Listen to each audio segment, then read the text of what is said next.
más hermosa de la modernidad, que son los derechos. Federico, ahora te voy a hacer algunas preguntas y también mis compañeros respecto de cómo está funcionando la justicia, pero voy a saludar a Florencia Can. Florencia es una de las médicas que asesora al presidente dentro de este comité asesor que tantas buenas noticias y prevención ha dado. Florencia, buenas noches. José del Río te saluda.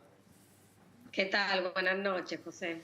Bueno, me interesa desde tu punto de vista que sos sanitarista, que sos médica, que sos infectóloga, que venís investigando.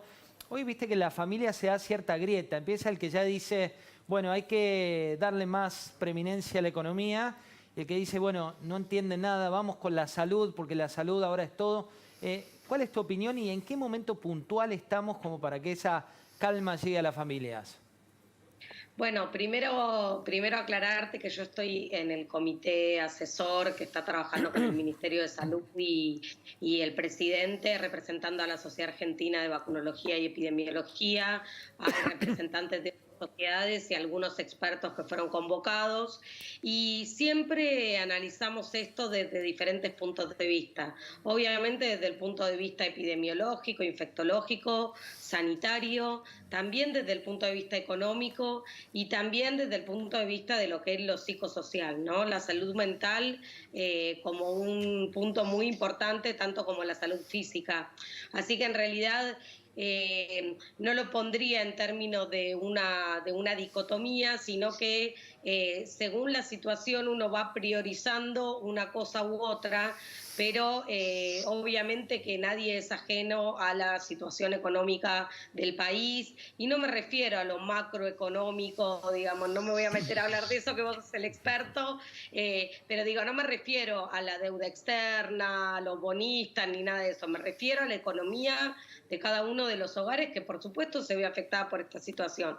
Lo que pasa es que no hay que tomar la cuarentena como un castigo, como un encierro, sino como una manera que tenemos de cuidarnos entre todos cuando estamos hablando de una enfermedad que es un virus nuevo para el cual no hay vacuna, no hay tratamiento y somos todos susceptibles. Entonces, hoy por hoy en Argentina tenemos realidades epidemiológicas muy diferentes a lo largo y a lo ancho del país.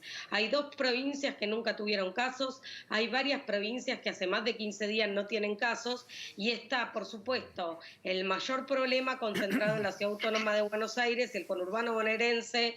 También hay, digamos, un tema en Chaco, en Córdoba capital, también en Río Negro, pero digamos que el 85% del territorio del país está en una situación mucho más favorable, pero por supuesto que en el AMBA es donde está concentrada gran parte de la población, y eso es un problema. Por eso es que las medidas no son iguales en todo el país, porque la situación no es igual en todo el país. Florencia, hay varias palabras que tuvimos que aprender. Hoy Nora Bar publicaba un artículo muy claro al respecto.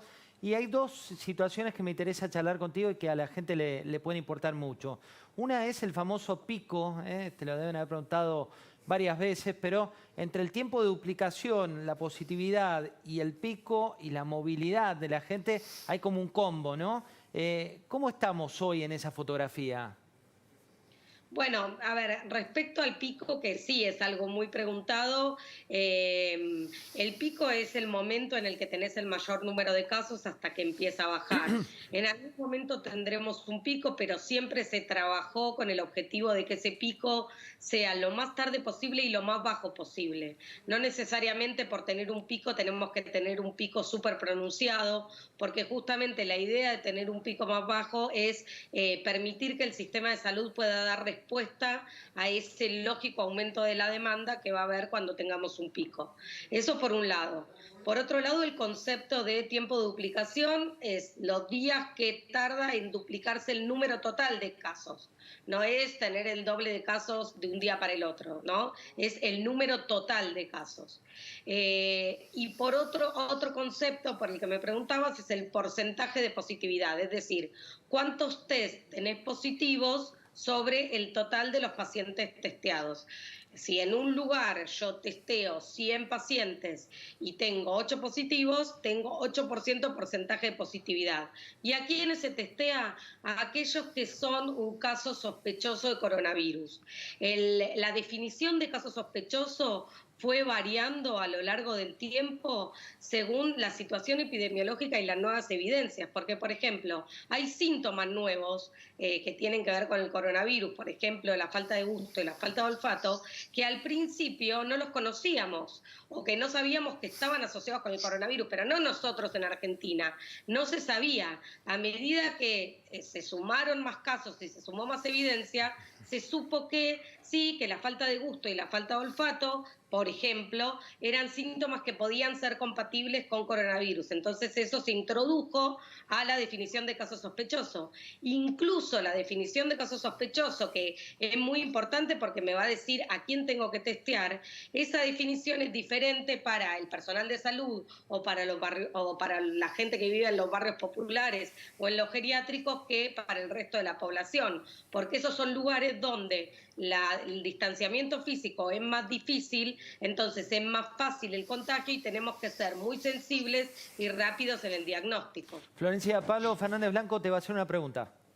Doctora, ¿cómo sopesan el hecho de que un hombre de a pie que quizás sale a trabajar puede efectivamente terminar contagiado, pero si no sale a trabajar, él y su familia empiezan a subalimentarse?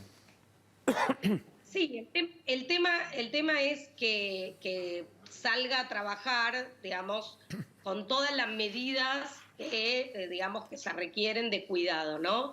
Entonces, obviamente que si estamos hablando de una persona que está exceptuada o que está dentro de las actividades que se pueden llevar a cabo, hay que hacerlo de la manera, digamos, cuidada, usando el tapabocas, manteniendo el distanciamiento social, lavándose las manos, para que el hecho de salir no implique un riesgo. Pero claro, hay actividades que no están todavía permitidas y es lógico pensar que, digamos, en esas situaciones es donde más ayuda se necesita de parte del Estado para poder pasar esta etapa aún sin tener unos ingresos que permitan mantener una calidad de vida digna, ¿no? Imagínese por un segundo que yo soy un peluquero y hace 3 meses que no trabajo y ya no tengo ahorros hace bastante tiempo y ya no tengo más a quién pedirle dinero. ¿Cuál es el riesgo mayor? Es realmente una pregunta porque no tengo la respuesta y quizás usted sí. ¿Cuál es el riesgo mayor? ¿Que yo no tenga más con qué alimentarme o el riesgo del coronavirus? ¿Cómo lo evalúan eso?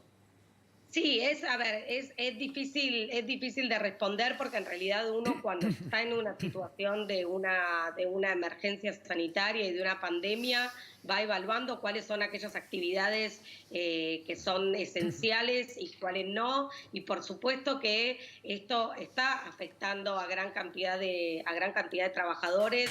No es lo mismo tampoco un peluquero que vive en la Ciudad Autónoma de Buenos Aires que un peluquero que por ahí está en Catamarca donde no hay casos. Entonces, bueno, esto hay que estar evaluándolo permanentemente. Por otro lado, aclarar que probablemente yo no tenga respuesta para todas las preguntas porque nosotros como asesores no somos quienes decimos, por más que muchos piensen que tenemos poder de decisión, nosotros sugerimos desde nuestro punto de vista, que es lo que nosotros sabemos, que es epidemiológico, infectológico, cuáles serían las condiciones para que una actividad pueda incorporarse o no. No somos nosotros quien decide si abre una fábrica, abre una peluquería o abre un negocio. Eso quiero aclararlo porque me parece fundamental, ¿no? Florencia, muchas gracias por esta comunicación con esa chica. No, por favor, gracias. Un beso grande, ¿eh? Federico, nuevo libro que dice República de Impunidad.